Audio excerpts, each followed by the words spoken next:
منقسمات، القسم الأساسي والثانوي وديرة القسم. هذول الطلاب متطوعين في فريق الهلال الطلابي. راح يخبروكم شو هي أهدافنا وبعض الأنشطة اللي احنا عملناها في المدرسة أو خارج المدرسة. السلام عليكم. أنا طالب هاشم صفار من الصف التاسع، وأنا فريق الهلال الأحمر الطلابي. نفس ما شرحت الأستاذ، التطوع هو العمل بدون مقابل، إنه أنت تسوي شيء عن رضا تام وأنت مقتنع به، سواء كان مساعدة فقراء محتاجين أو أيتام أو أي شخص كان يحتاج إلى مساعدة.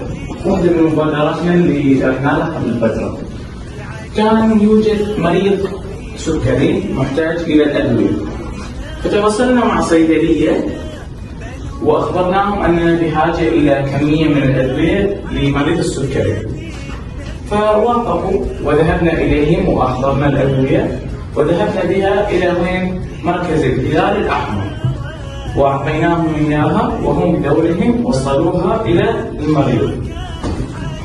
فريق تطوع، فريق لبير تطوعي، البعض الأشبال المتميزين اللي يحبون أن يشتركون في العمل التطوعي.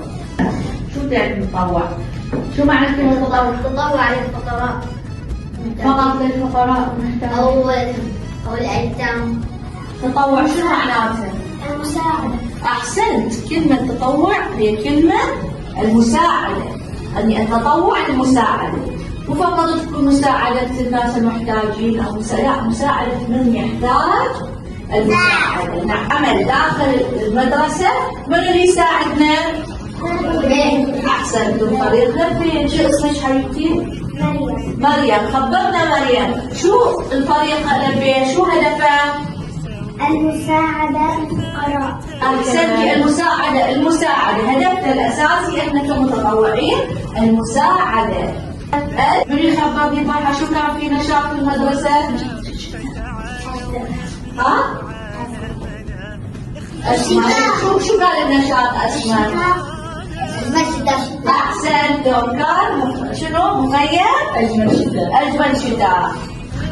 كانوا متواجدين في المخيم، كانوا موجودين في المخيم، كانوا واقفين ينظمون العملية.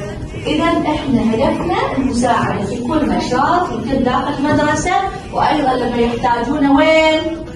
في خارج المدرسة. أيضا في عندنا مكانات إحنا نساعد فيها. مثلا أسمع أنه في شخص محتاج للمساعدة، شو أسوي؟